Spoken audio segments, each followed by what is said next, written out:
das nossas vidas, ó Deus, certos, ó Deus, das nossas falhas, dos nossos pecados, pedindo perdão, plena comunhão com o Senhor, pedindo que o Senhor esteja, ó Deus, abençoando as nossas vidas, concedendo entendimento, graça daquilo que for falado, ó Deus, da parte do Senhor, para a honra e glória do teu nome. Nos conceda a graça, a capacitação, conhecimento, ó Deus, opera na vida de cada irmão, para que também, ó Deus, possa contribuir, crescermos juntos, ó Deus, para a honra e glória do teu nome. Abençoe, ó Deus, a nossa reunião, abençoe esse momento diante do Senhor, operando com teu poder, tua graça, em nome de Jesus. Amém. Amém. Amém. Deixa eu só liberar mais alguém aqui, Fabiano, que tá querendo entrar. Oh, meu Deus. Eu fiz foi... Deixa eu... Eu fiz foi desligar o Felipe aqui.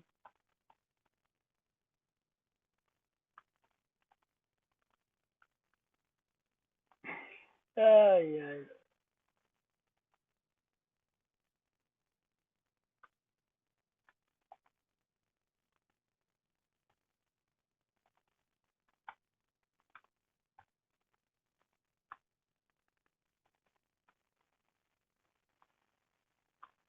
Agora vai. Rapaz, esse negócio é meio complicado. Agora sim. Ô, Felipe, tá ouvindo? Estou sim, boa noite, a paz. Boa noite. Rapaz, eu não sei se o... Tá mostrando Vocês aqui estão me outro ouvindo? convidado. Não, estamos sim, graça e paz seja com seu coração. Eu não sei se o Arley tá ouvindo, porque tá aparecendo ele aqui como outro convidado, mas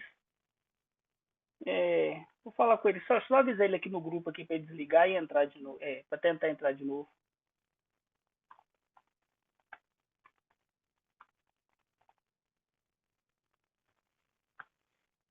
Porque ele tá aparecendo aqui como outros convidados, mas ele não tá aparecendo na nossa reunião, não. Estranho. Mas vamos lá, vamos continuar aqui. Depois ele deve entrar de novo aqui, aparece para mim ali. Vamos lá, meus irmãos, hoje nós vamos dar continuidade então aos nossos estudos aqui desse nosso curso de formação de oficiais. Mas antes eu só quero dar uma informação, até o Stefferson me chamou a atenção, e eu tinha percebido isso, eu corrigi aqui na minha planilha, mas depois vocês derem uma olhada lá para não terem erro. A planilha que eu mandei para vocês com o cronograma de aulas, as aulas estão erradas. Então, por exemplo, a aula que a gente está tendo hoje está marcando que a gente era para ter tido semana passada. Então, aqui no meu cronograma eu fiz a correção. Mas aí depois vocês quiserem dar uma olhada lá, para não criar confusão, ou vocês alteram de acordo com as aulas que a gente está tendo aqui, mas é só para manter claro em mente. As nossas reuniões vão sempre acontecer nas segundas e quartas, quintas-feiras de cada mês. Tranquilo? Bom, vamos continuar aqui. E nesses dois últimos encontros, hoje é o terceiro, nós estamos falando especificamente sobre o presbiterato, sobre esse que nós reconhecemos como um dos dois únicos ofícios reconhecidos pelo Novo Testamento, né? Nessas nossas reflexões sobre o presbiterato, nós já entendemos que o presbiterato ele é de natureza divina, porque é chamado por Deus, é estabelecido por Deus, mas é também de natureza humana, que exige qualificações dadas pelo próprio Espírito para que ele possa ser exercido. Nós também entendemos que a origem do presbiterato, historicamente falando, ela se dá lá no Antigo Testamento e começa com os anciãos, né? Que nós vimos que a palavra para ancião, tanto para ancião quanto para presbítero, traz a ideia de barba, né, de velho, de alguém que tenha alguma bagagem para que possa compartilhar e conduzir o povo do Senhor. Nós também entendemos que, por causa disso, o perfil para ser um presbítero é de alguém que precisa ter o mínimo de maturidade espiritual e doutrinária. Não pode ser alguém neófito. Inclusive, é uma das qualificações exigidas pelas Escrituras que nós vamos falar hoje. E nós também entendemos, e isso aqui é muito importante para nós e para que a igreja saiba.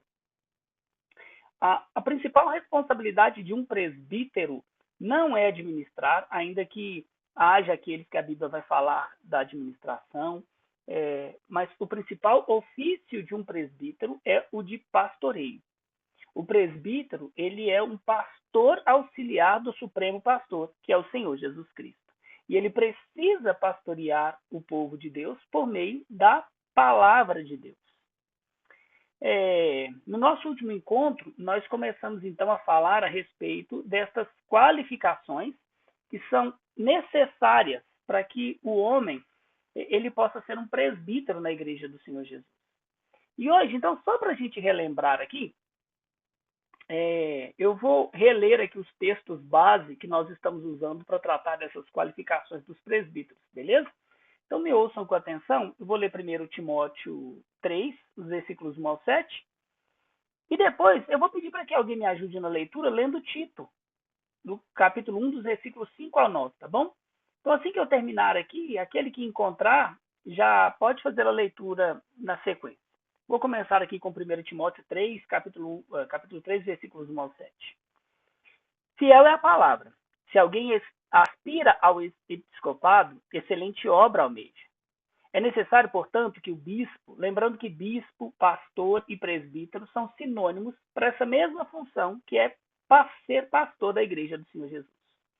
É necessário, portanto, que o bispo seja irrepreensível, esposo de uma só mulher, temperante, sóbrio, modesto, hospitaleiro, apto para ensinar, não dado ao vinho, não violento, porém cordato, inimigo de contendas, não avarento, e que governe bem a própria casa, criando os filhos sob disciplina, com todo respeito. Pois, se alguém não sabe governar a própria casa, como cuidará da igreja de Deus? Não seja neófito, para não suceder que se ensoberbeça e incorra na condenação do diabo. Pelo contrário, é necessário que ele tenha bom testemunho dos de fora, a fim de não cair no opróbrio e no laço do diabo. Quem encontrou, pode fazer a leitura de Tito 1, versículos 5 ao 9.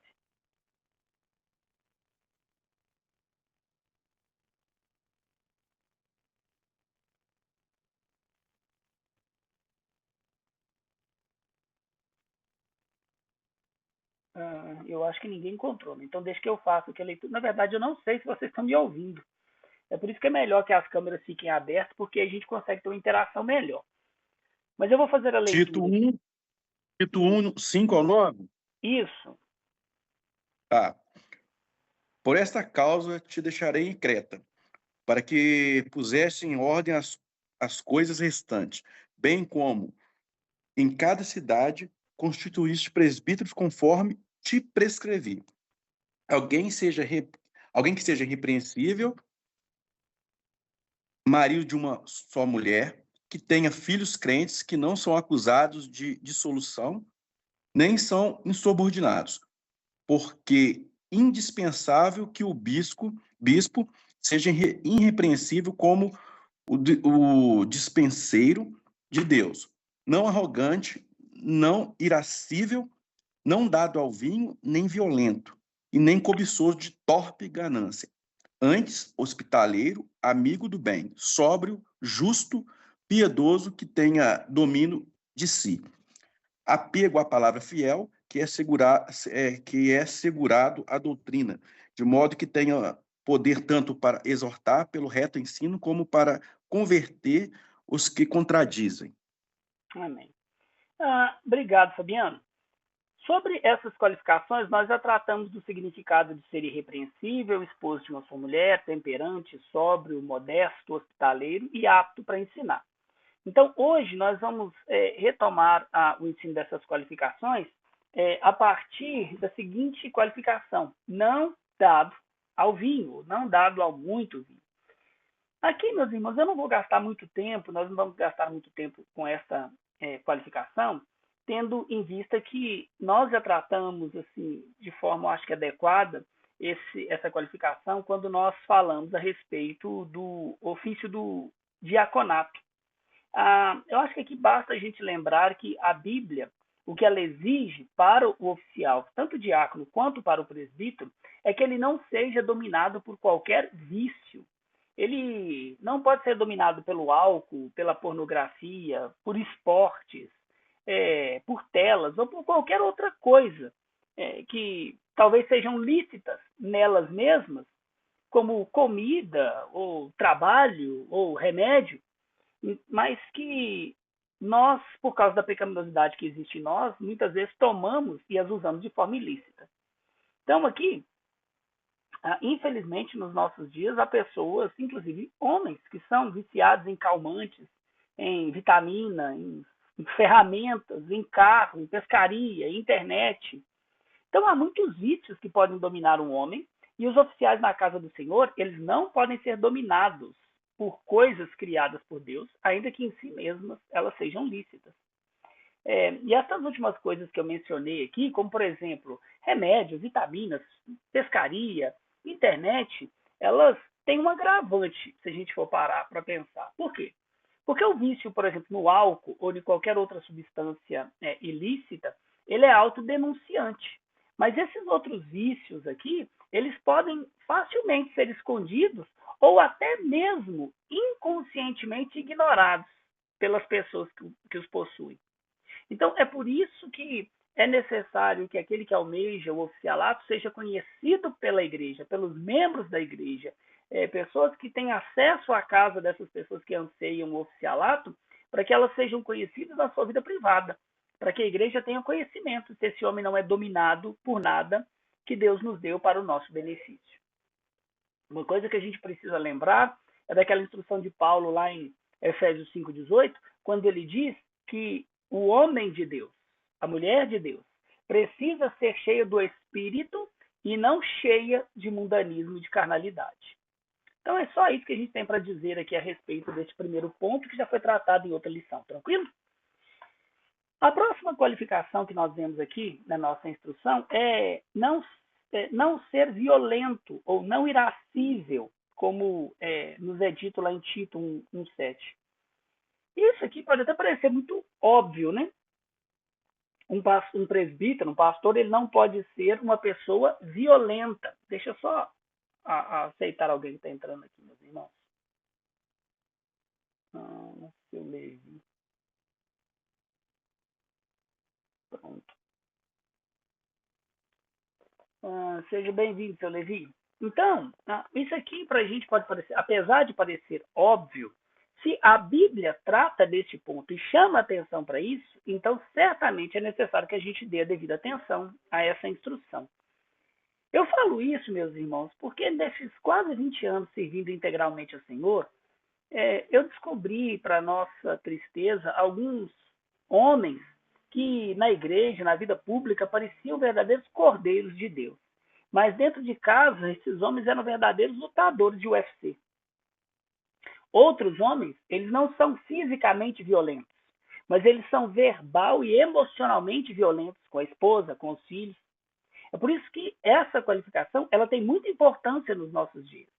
Alguns homens, eles, apesar de não serem fisicamente violentos, eles promovem violência de outras formas dentro dos seus lares, nas relações com os amigos.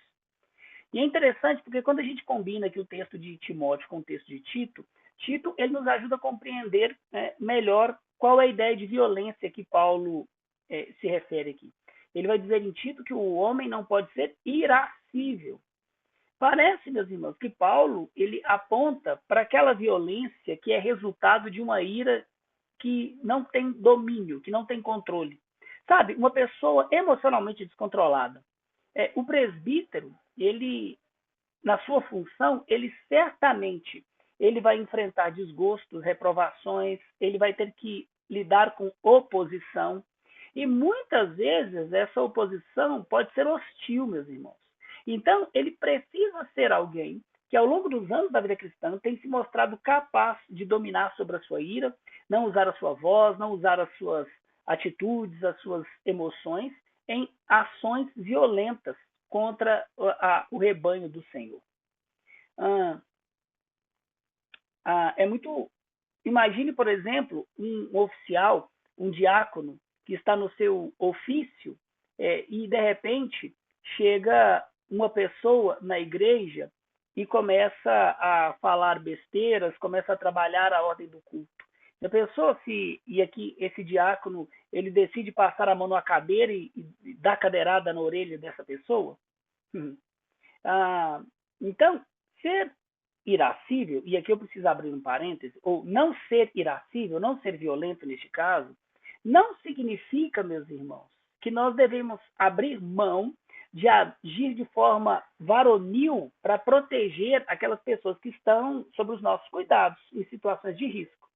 Então, voltando aqui na situação que eu falei, já pensou se entra uma pessoa bêbada dentro da igreja e começa a ameaçar algum irmão, começa a querer molestar alguma irmã? É claro que os oficiais, no uso da sua masculinidade, eles vão precisar de usar de vigor físico, de força física, para poder conter esse homem e proteger o rebanho do Senhor Jesus.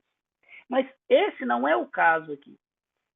Não é uma anulação da varonilidade, mas sim mostrar que quando os oficiais, e sobretudo os presbíteros, eles forem pessoalmente afrontados, quando eles forem desacreditados, se acontecer de serem desrespeitados, eles precisam responder de uma forma pacífica. Eles precisam responder com temperança, com longanimidade, e não com a ira descontrolada, com gritaria, com amargura. Então, este ponto, não ser violento, não é um mandamento para anular a masculinidade, a virilidade. Não. É um mandamento para que o presbítero, uma qualificação onde exige que o presbítero tenha domínio sobre a sua ira, domínio sobre os seus sentimentos. Tranquilo? Lembrando, meus irmãos, à medida que eu for falando, se alguém quiser fazer algum comentário, se alguém tiver alguma dúvida, por favor, me chamem aqui, tá bom? A próxima qualificação que nós precisamos lidar com ela aqui no nosso texto é o de ser cordato, ou como o título nos diz em 1:8, ser amigos do bem. A palavra grega que Paulo usa aqui em Timóteo é sofrem. E ela é composta do prefixo sós e do sufixo frem. Sós significa sadio e frem significa mente, pensamento. Ou seja, essa palavra cordato, ela significa uma pessoa de mente sadia.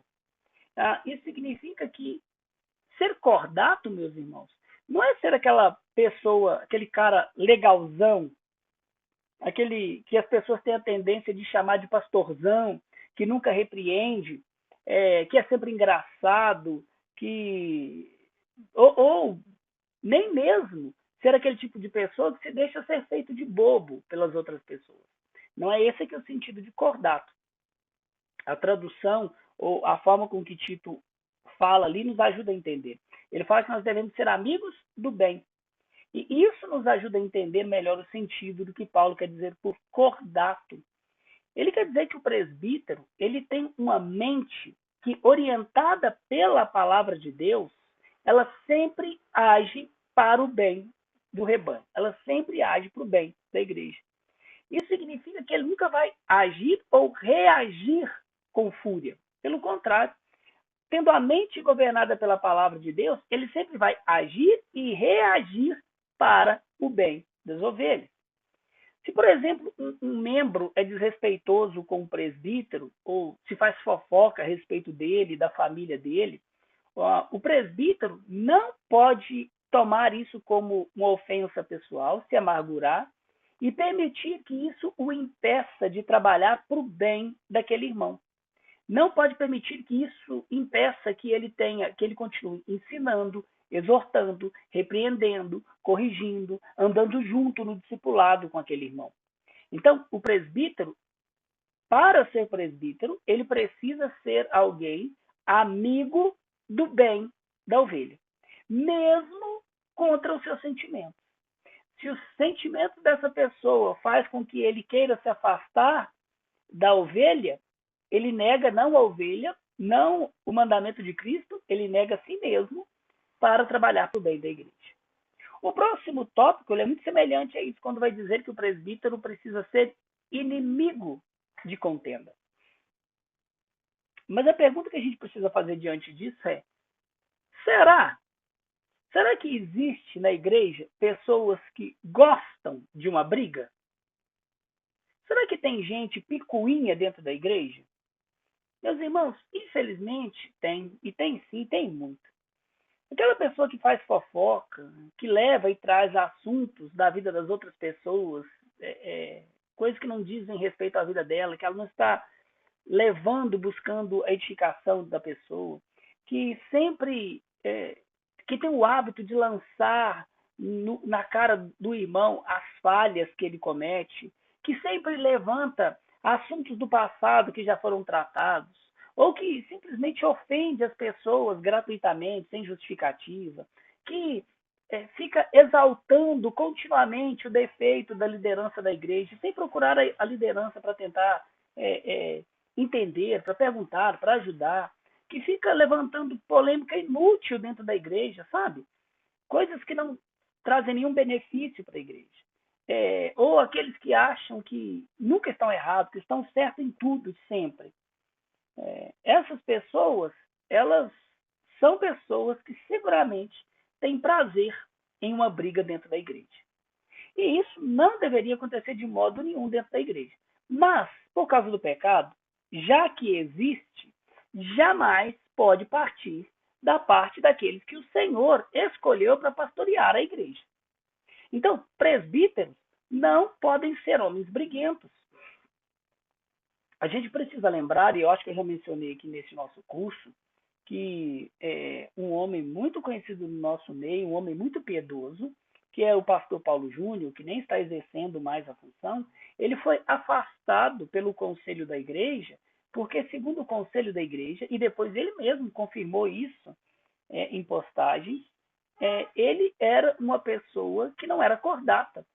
Ele era uma pessoa que não era amigo do bem. Ele era uma pessoa contenciosa, que vivia brigando com os irmãos da igreja, magoando, ferindo desnecessariamente os irmãos da igreja. Então, isso aqui é muito importante, porque essas coisas vão acontecer no corpo de Cristo, mas não podem acontecer por parte daqueles que pastoreiam o rebanho de Cristo. Ao invés de serem contenciosos, nós precisamos nos lembrar que os pastores, eles são responsáveis por manter a comunhão da igreja, e não para destruir a igreja. Por isso que Provérbios, capítulo 6, versículos 16 e 19, vai dizer que o que faz isso, que promove estas coisas aqui que eu vou mencionar, são pessoas odiosas aos olhos de Deus. O Senhor vai dizer neste texto de Provérbios: 6 coisas o Senhor aborrece, e a 7ª a sua alma abomina: olhos altivos, língua mentirosa, mãos que derramam sangue inocente, coração que trama projetos iníquos, pés que se apressam a correr para o mal, testemunha falsa que profere mentiras, e o que semeia contendas entre os irmãos.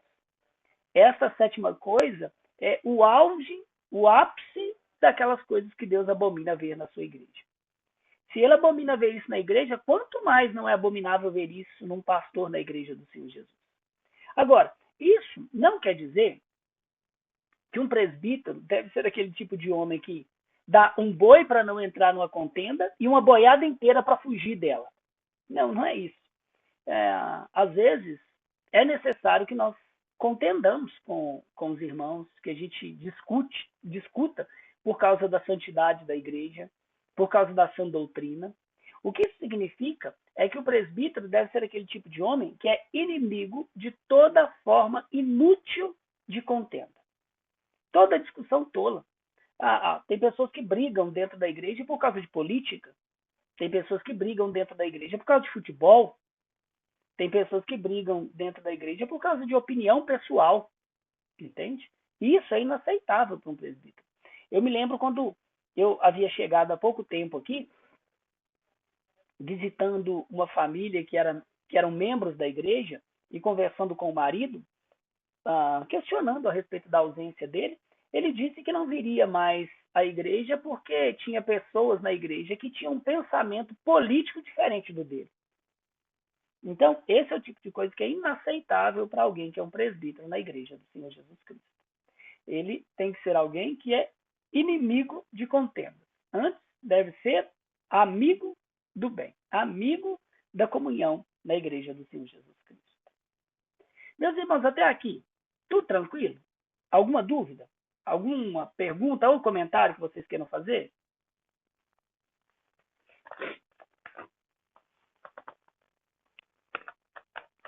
Então vamos continuar então. A próxima qualificação que nós temos aqui é que para ser presbítero o homem não pode ser avarento. Normalmente nós associamos a avareza ao amor pelo dinheiro. E isso não está errado, é isso mesmo. A avareza, na sua essência, é amor por bens, é amor por coisas materiais. O avarento, ele é caracterizado como aquela pessoa que gosta de ajuntar, não pensando no futuro, não pensando em conquistar as coisas que são lícitas, não para ter como ajudar os irmãos que têm necessidade, não para ser generoso para com Deus, mas ajuntar por ajuntar, pelo simples prazer de possuir cada vez mais. Mas a avareza, ela vai além disso. Uma pessoa que é avara, ela acredita que tudo o que ela possui, em última análise, é dela, e não de Deus, e não do Senhor que a concedeu isso. E o problema é que quando nós pensamos que o que nós temos é nosso, definitivamente nosso, e não do Deus que nos dá, nós vamos estar dispostos a desobedecer os mandamentos de Deus para preservar aquelas coisas que o Senhor nos deu. Se por acaso a obediência colocar em risco, nós perdemos a posse dessas coisas. É por isso que quando o Jetro, o sogro de Moisés, ordenou que ele procurasse homens para ajudar no pastoreio do povo de Deus, uma das qualificações necessárias era que aqueles homens não fossem avarentos. Porque se ele fosse avarento, se ele amasse as posses, os bens, o dinheiro, ele poderia torcer o direito, ele poderia se deixar corromper por amor a algum tipo de ganho, de algum tipo de privilégio. Então, o avarento, ele pode, em alguma circunstância, uma situação em que ele precisa julgar alguma coisa na igreja, por amor ao dinheiro, ele pode ser injusto, se alguém lhe oferecer algum benefício, alguma vantagem. É por isso que alguns sinais que nós olhamos, identificamos e ajudam-nos a perceber como anda o coração das pessoas nesse aspecto, por exemplo, o princípio do dízimo. Uma pessoa avarenta, ela é infiel com o princípio do dízimo. Uma pessoa avarenta, ela usa o seu tempo somente para si, para os seus interesses. Ela nunca tem tempo para poder servir a outras pessoas. Ela nunca tem tempo para poder servir a igreja do Senhor Jesus Cristo. Ela está sempre ocupada consigo mesma. Então, resumindo isso aqui, a avareza é amor por tudo aquilo que nós reconhecemos, que nós identificamos como riqueza, como algo precioso para nós. E nós entendemos que é algo tão precioso que nós nos dispomos até mesmo a desobedecer os mandamentos de Deus para continuar possuindo essas coisas. É por isso que, em dos seus escritos, Paulo vai comparar a avareza com a idolatria. Na verdade, em última análise, todo pecado é uma idolatria. Todo pecado é um amor a ser acentuado por alguma boa dádiva da criação que nos dispõe a desobedecer os mandamentos de Deus para possuir aquilo que em si mesmo talvez não seria pecaminoso. Então, por que um presbítero ele não pode ser alguém avarento? Porque os presbíteros, eles administram o dinheiro da igreja, o tempo, a agenda, o espaço físico da igreja. E se ele for alguém avarento, mesquinho, ele vai se dispor a usar todas essas coisas como se fossem dele. Ele vai usar essas coisas sem pensar no reino de Deus. Se um presbítero na igreja é alguém avarento, ele vai desejar sempre usar os bens da igreja, o próprio espaço da igreja, todas as propriedades da igreja, simplesmente para que a igreja possua cada vez mais e mais. E não para abençoar outros ministérios, não para abençoar o reino de Deus, trabalhar na expansão dele. Por outro lado, meus irmãos, quando um homem ele é generoso, quando ele não é avarento, e se torna um presbítero na igreja, ele vai se empenhar para usar os recursos da igreja, não só para os interesses do ministério local, mas ele vai usar os recursos da igreja, o dinheiro da igreja, para trabalhar na edificação do reino.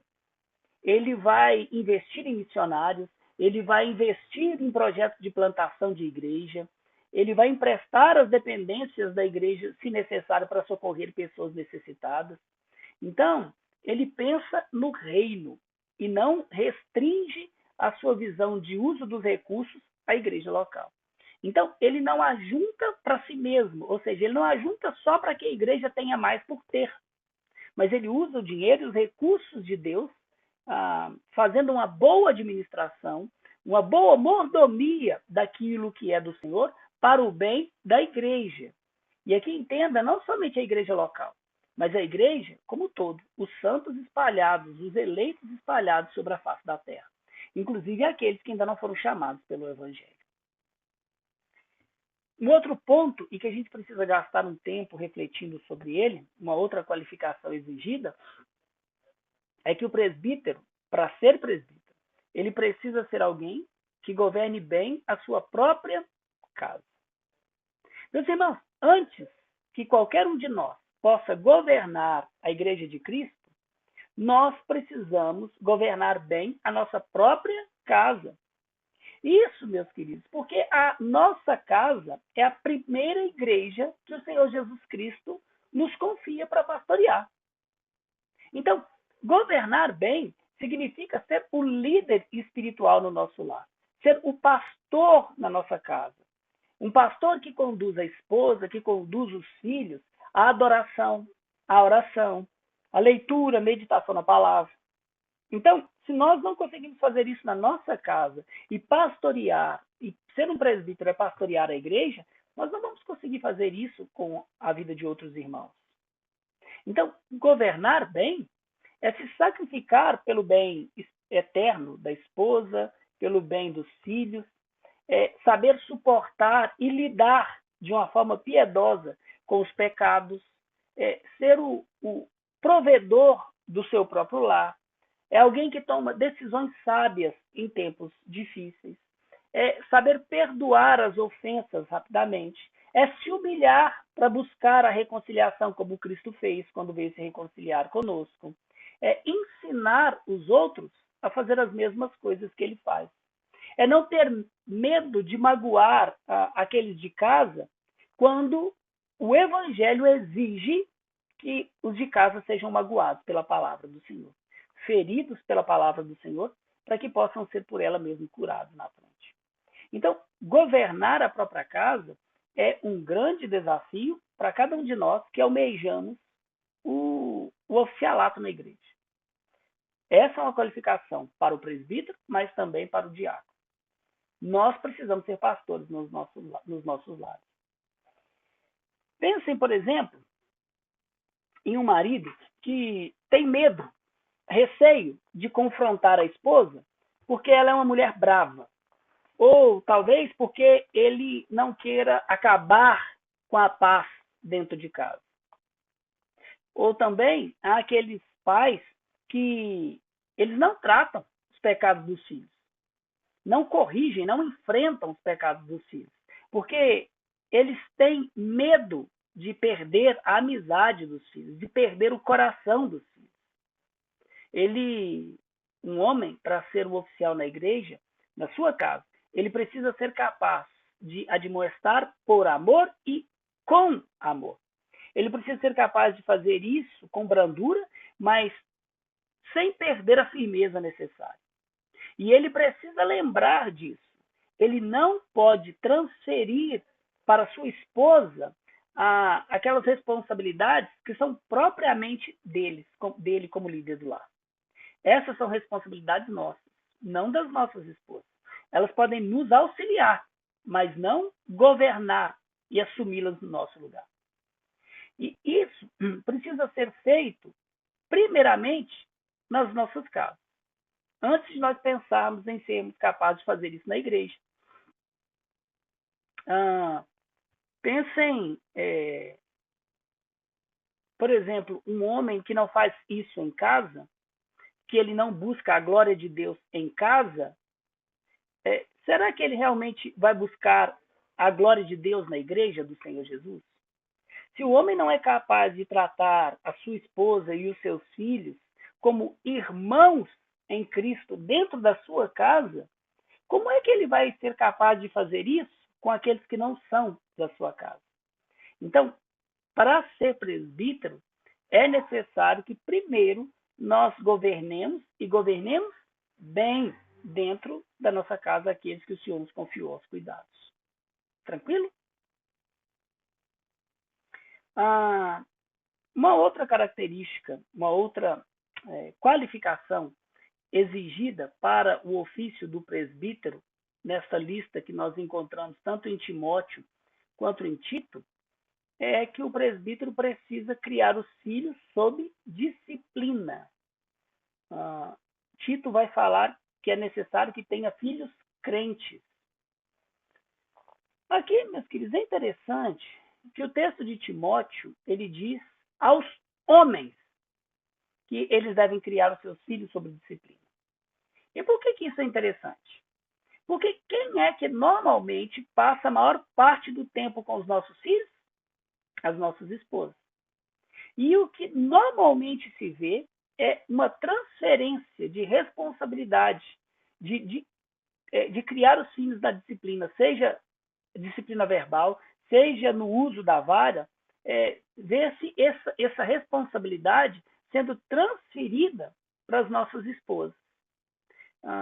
Agora, se por um lado é verdade que a disciplina dos filhos, a educação dos filhos, ela não exclui as mães, a Bíblia ela vai dizer de uma forma muito clara que majoritariamente esse é um trabalho que pertence a nós, homens, pais. Por quê? Porque nós somos o cabeça dos nossos lares. Foi assim que Deus estabeleceu. Isso não quer dizer, meus irmãos, de jeito nenhum, que o papel do pai é só brigar ou disciplinar, bater nos filhos. Não é isso. Não é esse o nosso dever. E disciplinar, repreender, usar a vara faz parte do processo, mas não é todo o processo. Agora, quando um pai, um homem, ele abdica desse dever de criar os seus filhos sob disciplina, e ali a palavra disciplina é essa ideia mesmo de você usar um processo de educação semelhante àqueles, um processo rigoroso que atletas usam, com disciplina de todos os aspectos e muitas vezes disciplina física. Quando um homem, o pai, abdica de usar este modelo de Deus, o que normalmente se vê é que são as mulheres que assumem a responsabilidade pelos filhos. Não só pela educação, mas por orar pelos filhos. Os pais deixam de orar, de interceder pelos filhos. Aí a gente vai perceber que é a mãe que educa, é a mãe que corrige, e aí dentro da igreja levanta movimentos chamados Desperta Débora, que não é errado. Não é errado de modo nenhum que as mães orem pelos filhos.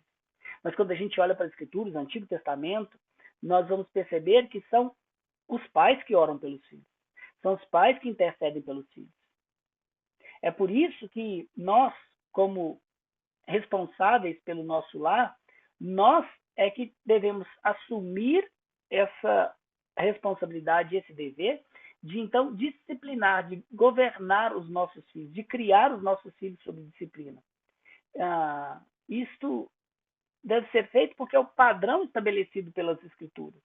Nós devemos ensinar, nós devemos repreender, nós devemos exortar, nós devemos disciplinar com a vara, para que o nosso filho ele seja conduzido e permaneça no conhecimento salvífico do Senhor Jesus Cristo. Para que assim a gente possa prepará-los para que eles andem no caminho da fé e se tornem uma próxima geração de crentes que nós deixaremos como herança para Deus neste mundo.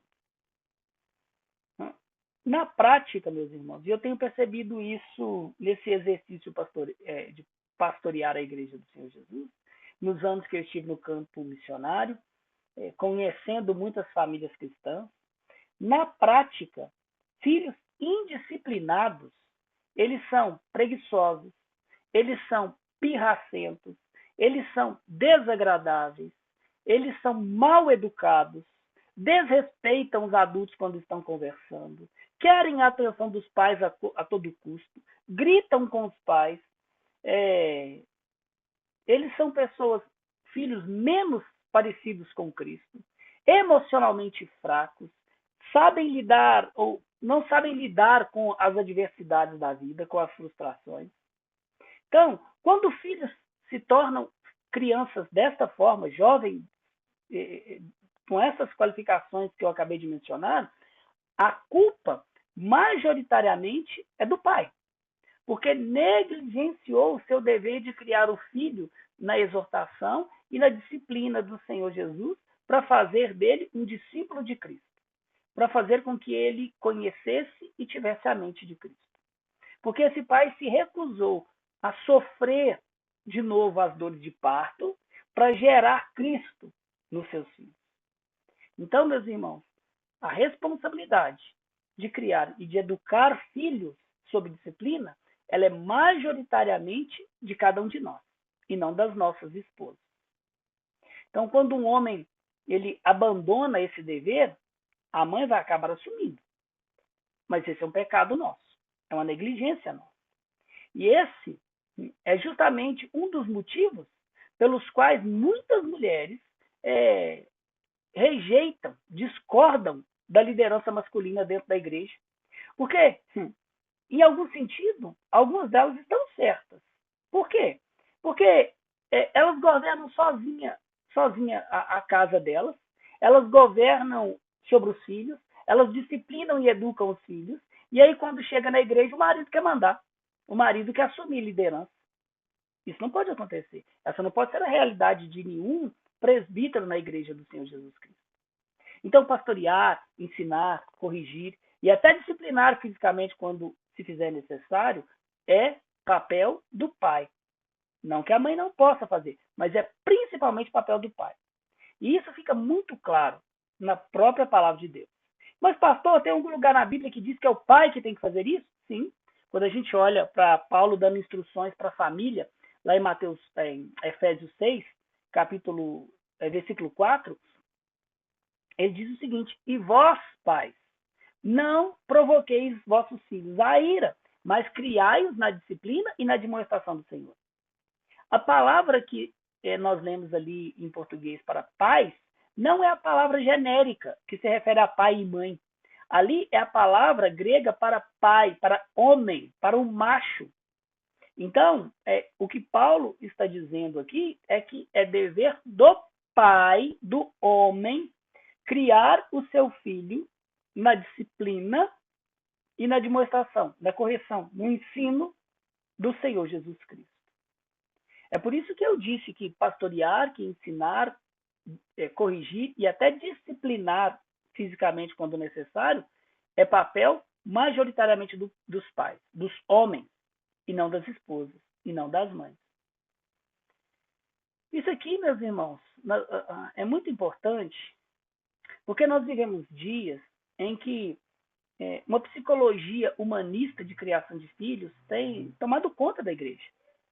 E diz que os pais têm que ser amigos dos filhos antes de serem mestres, que os pais devem ser colegas dos seus filhos antes de serem autoridade. Não é isso que a Bíblia nos ensina. Eu tenho conversado muito com os meus filhos aqui nesses últimos dias, tentando mostrar para eles uma coisa nas Escrituras. Quando nós olhamos para a palavra de Deus e o Senhor dá mandamentos aos filhos no tocante aos pais, nós não vamos ver nenhum mandamento de Deus dizendo aos filhos: amem afetivamente os seus pais, sejam amigos dos seus pais. Mas todos os mandamentos bíblicos de Deus para os filhos dizem respeito a ouvir, a respeitar, a honrar, a obedecer. Então, o que nós precisamos ensinar aos nossos filhos é o respeito, Porque é isso que Deus quer quando ele dá esses mandamentos para os filhos. Onde não houver respeito, meus irmãos, nunca haverá amor. Vocês já perceberam que pessoas que nós respeitamos são pessoas que nós amamos? Pessoas que nós honramos e nos submetemos a elas? Nós chegamos dias em que os pais simplesmente abriram mão da sabedoria de Deus, da sabedoria bíblica, de criar os filhos no ensino e na disciplina, no uso da vara. Há pais, homens, que não disciplinam os filhos se a mãe não autorizar. Se a mãe olhar para ele bravo, ele sabe que ele não pode disciplinar o filho, ele não pode corrigir o filho. Nesse caso, não é ele que está governando e disciplinando o filho, educando o filho, é a mãe. Alguns homens, quando veem os filhos precisando de disciplina, ao invés de fazer, eles chamam a esposa. Ô fulana, aqui ó, tá precisando você vir conversar com o Beltrano aqui. Isso não pode acontecer conosco. Isso não pode acontecer com homens de Deus. Então, para que um homem possa ser presbítero, ele precisa ensinar, ele precisa repreender, ele precisa corrigir, ele precisa treinar o seu filho na prática da obediência a Deus. Se ele não fizer isso em casa com os próprios filhos, como é que ele vai fazer isso na igreja com os filhos de Deus? Provavelmente ele não vai fazer. Agora, meus irmãos, quando um homem ele se dedica a cumprir essa missão, normalmente o resultado é aquilo que Paulo vai dizer, que Paulo chama de filhos crentes em Tito. Com isso, nem eu e nem Paulo estamos dizendo que, ou nem Paulo e nem eu estamos dizendo que somos nós os pais que salvamos os nossos filhos. Não. Mas isso significa que nós temos o dever, um mandamento dado por Deus de colocar os nossos filhos no caminho da fé no Senhor Jesus. De forma que eles vivam de maneira que eles não possam ser acusados de dissolução, de uma vida desregrada, de uma vida de desobediência, de desonra às autoridades. Então somos nós, os pais, os homens, que precisamos modelar o caráter dos nossos filhos para que eles possam produzir os frutos de um filho, de uma filha, que foi criada e criado segundo os princípios estabelecidos por Deus na sua própria palavra. Esse é um mandamento para todos os que almejam ser oficiais na igreja do Senhor Jesus. Sobre isso ou sobre qualquer outra coisa que a gente tenha dito até aqui, alguma pergunta, meus queridos? Alguma dúvida? Não? Vamos prosseguir então. A próxima exigência, a próxima qualificação exigida pelas Escrituras para o presbiterato é que esse homem não seja neófito. A palavra neófito, ela significa literalmente novo na fé. O presbítero não pode ser alguém recém-convertido. Não pode ser alguém que não tenha suficiente conhecimento da sã doutrina, das escrituras. No final das contas, é a mesma coisa, né? Alguém que é maduro na fé, alguém que é maduro no conhecimento da sã doutrina, é alguém que é maduro na fé. Dificilmente alguém que é recém-convertido... Desculpa, meus irmãos. Dificilmente alguém que é recém-convertido é alguém que tem muito conhecimento na fé. Normalmente é justamente o contrário, né? Alguém que é recém-convertido, ele quase não tem conhecimento da palavra de Deus. Isso aqui, quando a gente pensa em termos de como que o próprio mundo lida com as pessoas. Alguns de vocês aqui trabalham em empresas aí, e eu acho que vocês não vão me deixar mentir e me corrijam se eu estiver errado. Nenhuma empresa, ou normalmente nenhuma empresa, confia grandes responsabilidades a funcionários sem experiência ou a funcionários que não tenham conhecimento para exercer uma função. Se é assim neste mundo, quanto mais é necessário que o presbítero ele seja alguém que tenha experiência na fé e que tenha adquirido o mínimo necessário de conhecimento para que ele possa servir e conduzir a igreja do Senhor. Então, é necessário experiência para lidar com as dificuldades que vão surgir pelo caminho e é necessário conhecimento para saber lidar com essas dificuldades à luz da palavra de Deus. Acho que, deixa eu só dar uma olhada, parece que alguém chamou aqui para alguma coisa. Não, acho que não. Parecia que tinha alguma coisa aqui no chat, mas não tinha não. Teve um dos irmãos que saiu da reunião, não vi quem foi. Vamos lá. Sobre essa questão da experiência, a própria Constituição da Igreja Presbiteriana coloca como requisito inegociável para que alguém se torne oficial na igreja é que esse homem ele seja membro da igreja há pelo menos um ano depois de haver feito a sua pública profissão de fé. Em alguns casos, um ano é suficiente para que essa pessoa tenha crescido, amadurecido.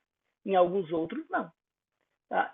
Existem exceções, por exemplo, quando vem algum irmão presbiteriano de outra igreja presbiteriana. Então, essa pessoa chega, ele faz ali tem a sua carta de transferência, ele não precisa, a juízo do conselho, ele não precisa necessariamente estar como membro da igreja há pelo menos um ano, desde que ele tenha boas referências de onde ele veio. Mas esse é o padrão. Para que alguém se torne oficial na nossa igreja, é necessário que ele tenha pelo menos um ano de membresia, para que ele tenha demonstrado comprometimento com a igreja, alguma maturidade, crescimento, desenvolvimento doutrinário da fé. Então, o presbítero ele precisa ter experiência. Agora, isso não é apenas sobre ter experiência. Essa experiência ela é necessária para se evitar o perigo da soberba, meus irmãos. Esse é o argumento de Paulo. Paulo diz que o presbítero ele não pode ser neófito para que ele não caia na condenação do diabo. E qual é a condenação do diabo? A soberba. É isso que Paulo vai dizer. Não seja neófito, para não suceder que se ensoberbeça e incorra na condenação do diabo. A condenação do diabo é a soberba. Receber autoridade, receber poder precipitadamente pode encher um coração inexperiente, meus irmãos, de soberba. Pode conduzir uma pessoa à condenação. Pode conduzir a pessoa a uma queda séria.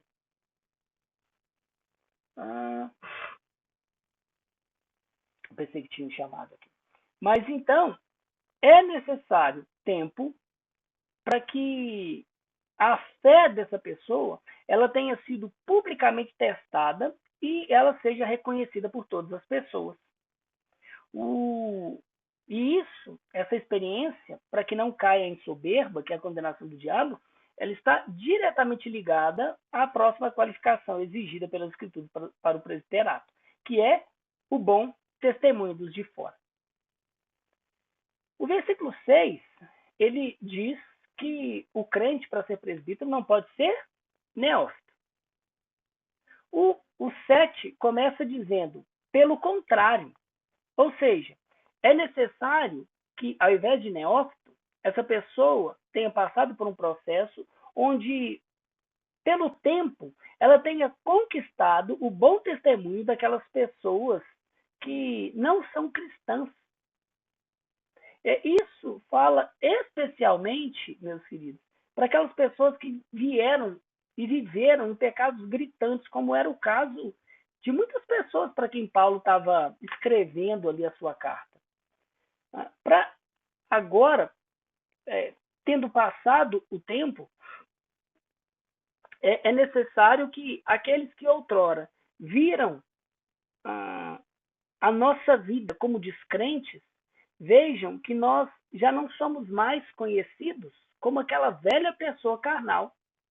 Então, ela precisa ter vivido tempo suficiente a ponto de que aqueles que outrora conheceram uma pessoa pelo seu pecado, pelo seu mundanismo, agora sejam capazes de reconhecer essa pessoa como um novo ser, como uma nova criatura no Senhor Jesus.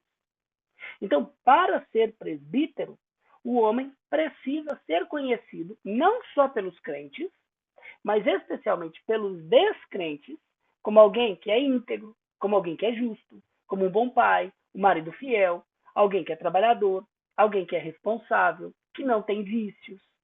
Então, o tempo ele deve ter provado àquelas pessoas de fora uma mudança perceptível, uma mudança que seja visível.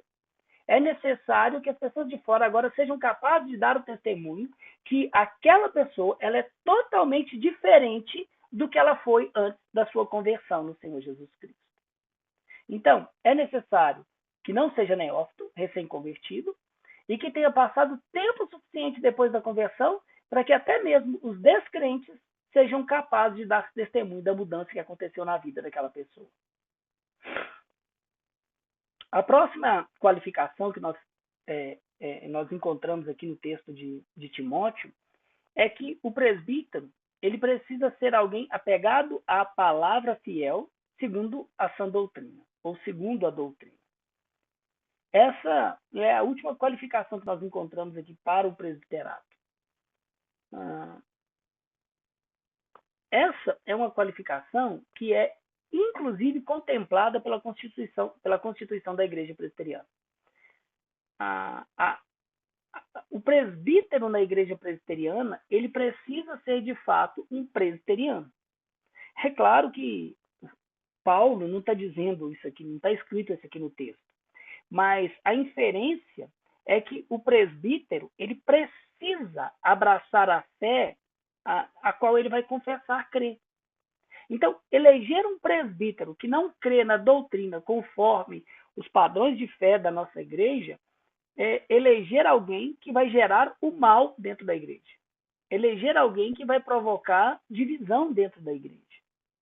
Então, o presbítero, ele precisa ser, sim, apegado à palavra fiel, que é a Bíblia, a Sagrada Escritura. Ele precisa ser um homem da Bíblia. Ele precisa ser um homem que medita na Bíblia, que lê a Bíblia, que conhece a Bíblia. Mas ele precisa conhecer a Bíblia segundo a doutrina.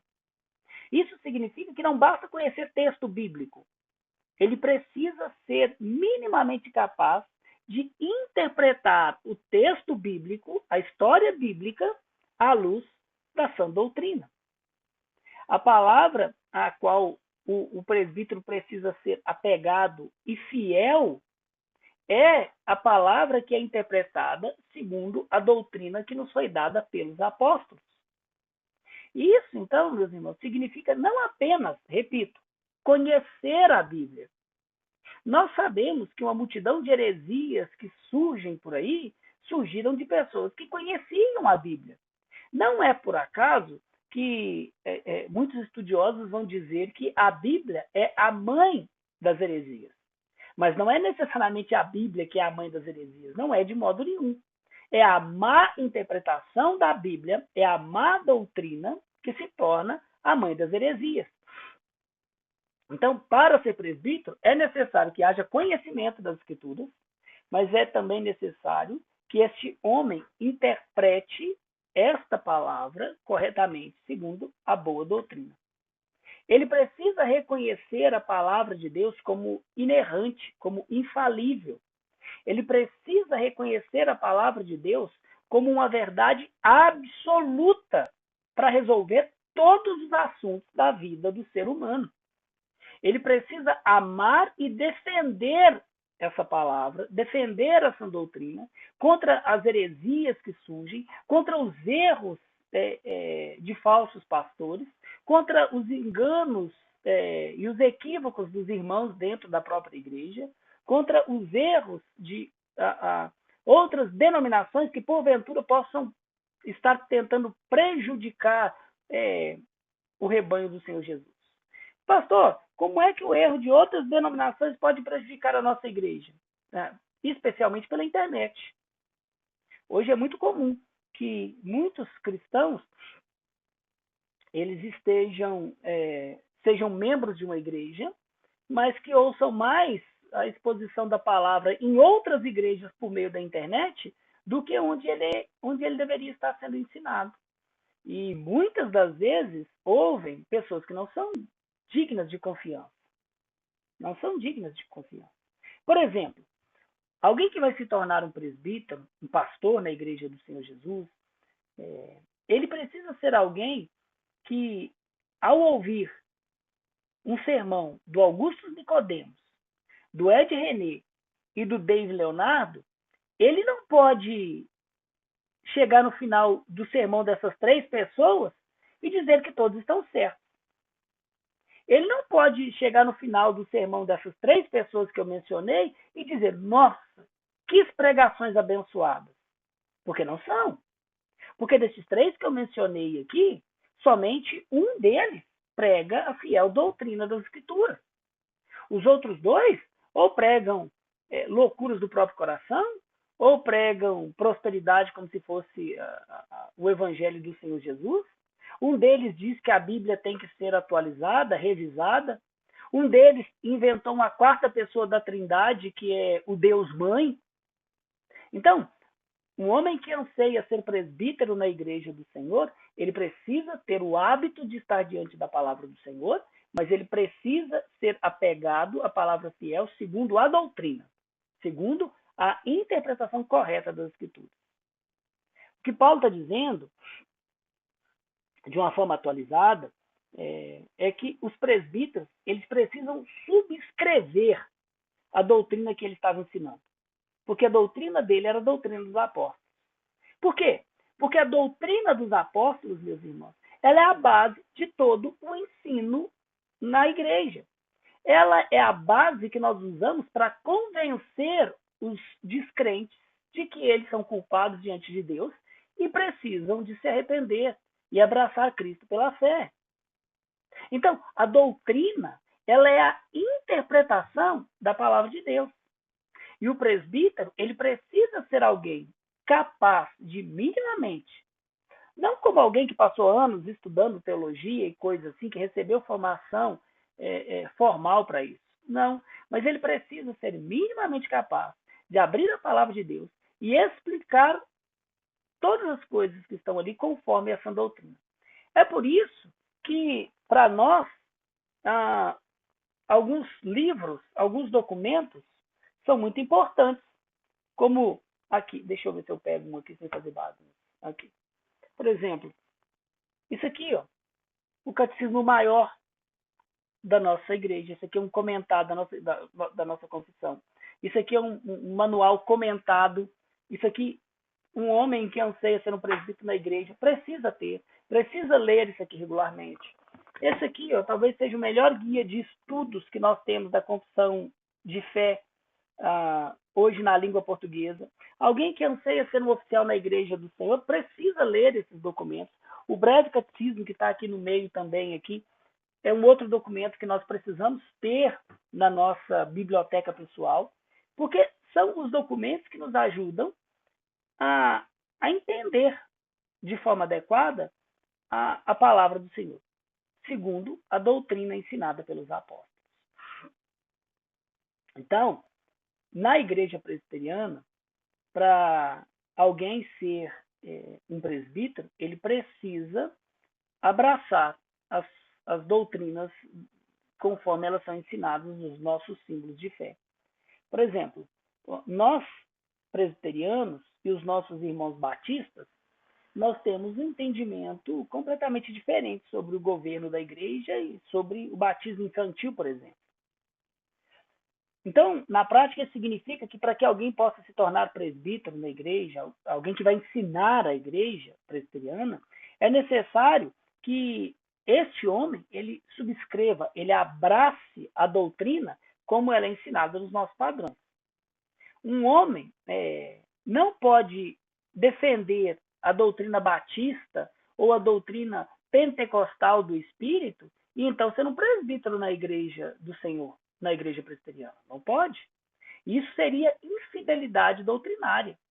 E isso traria, em algum momento, dor, tristeza e divisão para a igreja. Então, para ser presbítero na igreja presbiteriana, essa é uma condição constitucional. O presbítero deve subscrever a Confissão de Fé de Westminster e da maneira que, porque nós a entendemos como a fiel interpretação da palavra de Deus. Ela é a interpretação da palavra que é fiel, porque nós entendemos que ela é segundo a doutrina dos apóstolos. Então, alguns irmãos na igreja, eles podem ter dificuldades com algumas doutrinas, como, por exemplo, ter dificuldades com a doutrina do batismo infantil, da eleição, do dia do Senhor. Uma pessoa pode ter dificuldade com essas doutrinas e ainda assim ser um excelente membro na igreja presbiteriana. Mas o oficial, ele não pode ter dificuldades, ele não pode ter receio, ele não pode ter melindre em áreas em que a confissão de fé ela se pronuncia claramente. E essas são áreas que a nossa confissão de fé ensinam com muita clareza. Então, o presbítero, ele precisa subscrever, sim, a Bíblia, mas na igreja presbiteriana, ele também precisa subscrever os nossos símbolos de fé. Tanto é que na ordenação, no momento de imposição de mãos destes presbíteros, de dar-lhes o poder para que eles possam exercer a função para a qual eles são eleitos, eles são questionados e precisam jurar que subscrevem e que vão defender as escrituras segundo a interpretação dos nossos símbolos de fé. Bom, recapitulando, o presbítero, ele não pode ser alguém dado ao vinho, alguém que tenha vícios, ele não pode ser violento, ele precisa ser cordato, ele precisa ser amigo do bem, por outro lado, precisa ser inimigo de contendas inúteis, ele não pode ser avarento, ele precisa governar bem a sua própria casa. Ele precisa criar filhos sob disciplina, ele não pode ser alguém inexperiente, alguém neófito, ele precisa ter bom testemunho dos descrentes e ele precisa ser alguém apegado à palavra fiel segundo a doutrina. Meus irmãos, eu quero terminar essas qualificações para o presbiterato trazendo à memória o princípio do texto de Paulo sobre esse assunto em 1 Timóteo capítulo 3. Paulo diz o seguinte: fiel é esta palavra. Se alguém, que palavra que é fiel? Esta. Se alguém aspira ao episcopado, ou seja, ao oficialato, ao ser um bispo, a ser um diácono, a ser um presbítero, excelente obra almeja. Meus irmãos, o que Paulo está dizendo aqui, ele está falando da parte de Deus. A palavra que ele está dizendo é uma palavra fiel e que deve ser aceita por isso, por todas aquelas pessoas que professam fé no Senhor Jesus Cristo. Desejar, meus irmãos, ser um oficial na igreja do Senhor Jesus Cristo é algo excelente. Mas, de repente, a gente ouve essas qualificações que nós estamos falando sobre elas aqui e a gente para e pensa assim, por causa do nosso pecado, nossa, é muita coisa. Eu acho melhor deixar isso para homens que talvez sejam mais crentes do que eu.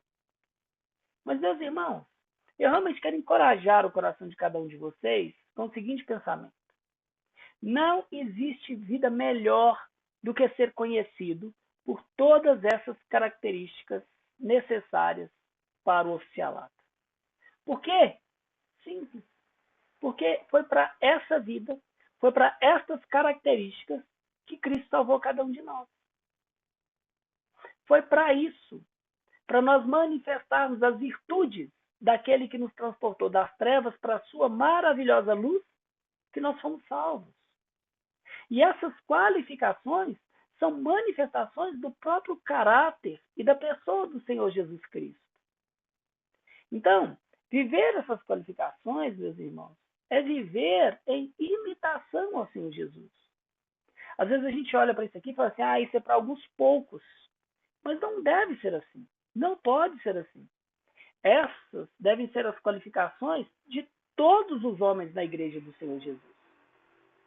É por isso que eu realmente tenho orado e peço a Deus para que vocês aspirem, desejem, almejem ser oficiais na igreja do Senhor Jesus Cristo. Porque esta é a obra mais excelente que vocês poderão fazer neste mundo. Cuidar, pastorear o rebanho de Deus. Sabe?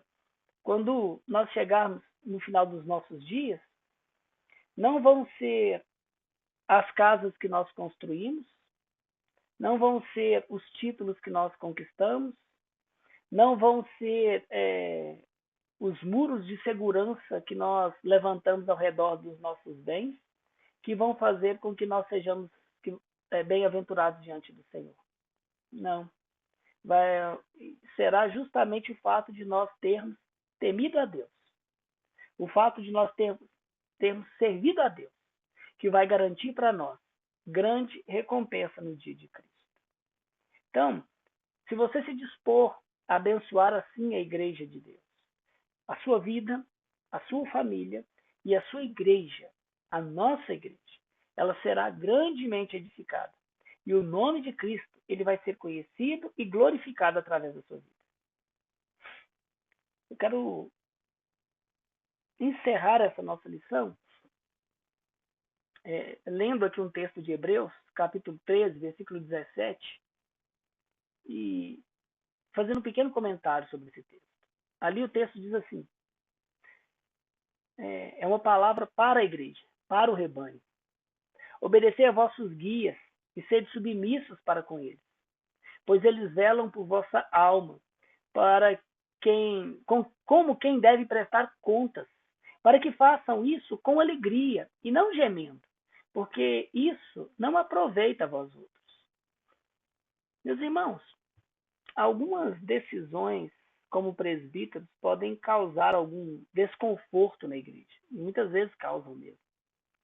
Mas se a igreja confia nos presbíteros que ela elegeu e os colocou como pastores da congregação, essa igreja, estes membros, irão respeitar estes presbíteros como verdadeiros pastores e vão se submeter a eles e confiar que mesmo aquelas decisões que promovem desgastes, aquelas decisões que promovem desconforto, elas estão sendo tomadas para o bem da igreja do Senhor Jesus Cristo, para a edificação espiritual do corpo de Cristo. Então, a igreja vai seguir cada um de nós, cada um de vocês, que se disporem a serem presbíteros, a serem oficiais, segundo a palavra fiel, segundo a sã doutrina. Porque esses irmãos vão reconhecer em vocês fortalezas que defendem a verdade, baluartes da verdade. Então, elas reconhecerão a voz de Cristo através de vocês, através de nós, e vão continuar nos seguindo, por saber que nós estamos as conduzindo para aquele lugar onde elas vão encontrar pastos verdejantes e águas tranquilas, para o descanso do corpo e da alma delas. Amém?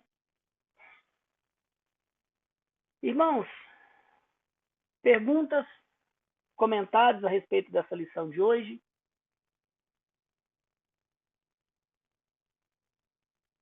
Não? Então nós vamos caminhar para o fim. Felipe, você está ouvindo a gente? Consigo.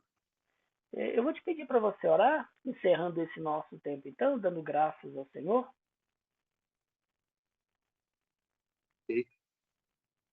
Senhor nosso Deus, né? Louva a Deus.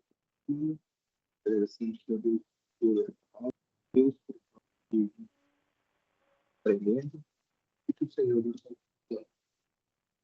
seja abençoado. Seja agradecido a oferecer a tua aquilo que o Senhor quer de nós, quanto membro da igreja, que o Senhor eu sinto de nós toda dificuldade, toda receio, isso, vamos Cristo Jesus, pelo capacete da